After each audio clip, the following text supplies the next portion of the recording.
Eu tenho uma dúvida muito doida. Vamos lá. Ainda falando da região cervical da coluna e, obviamente, da comunicação. A gente começou a falar desse assunto e aí começamos a falar do nosso aparelho psíquico, certo?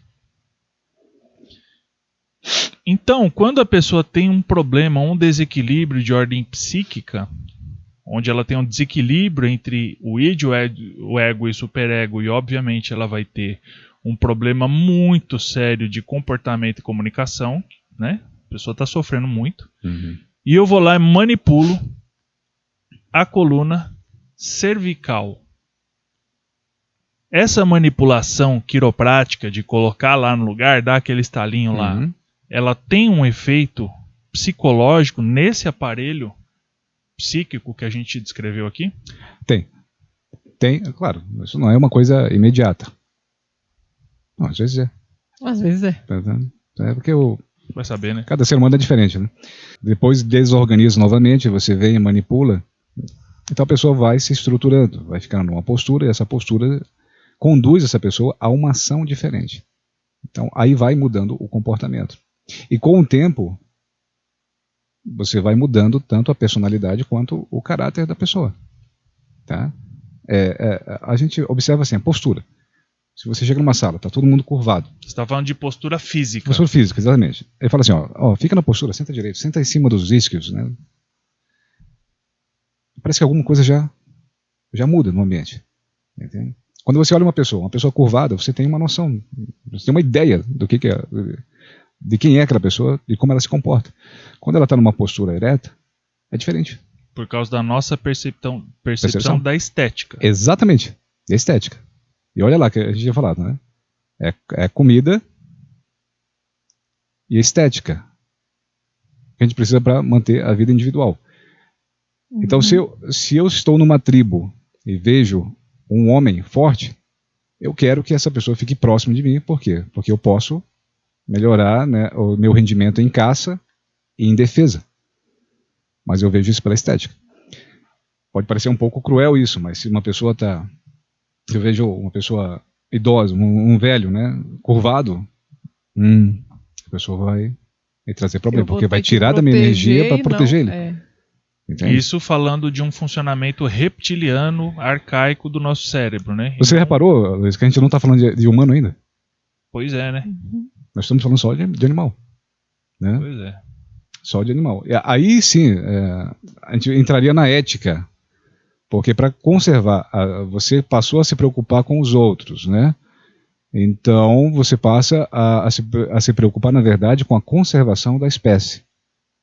Né? Eu quero que a espécie se mantenha. Aí entra, né, várias questões, né, questão genética, de variabilidade genética, né, perpetuação da espécie.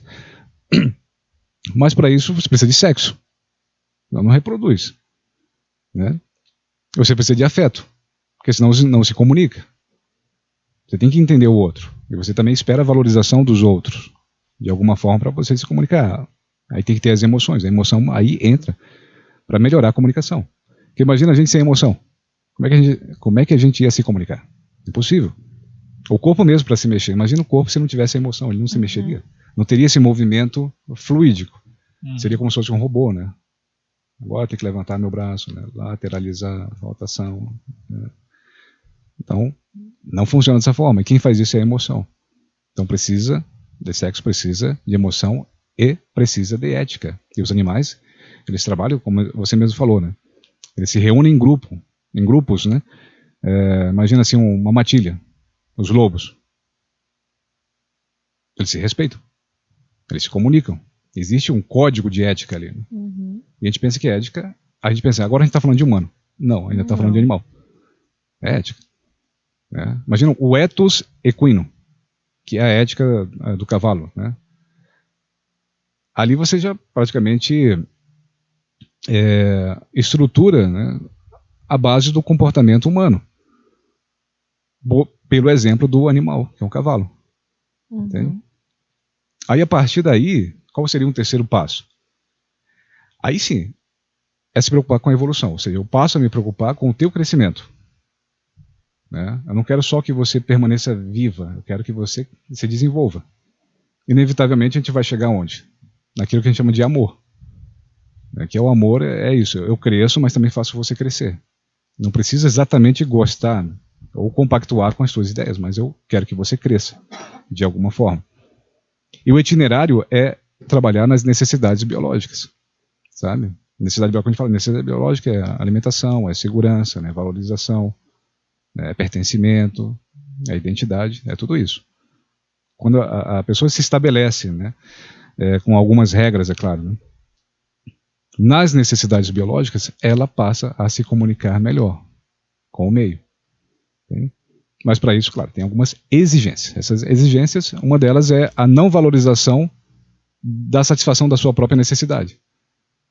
Então, eu deixo de me preocupar muito comigo na questão da alimentação e passo a voltar isso para os outros.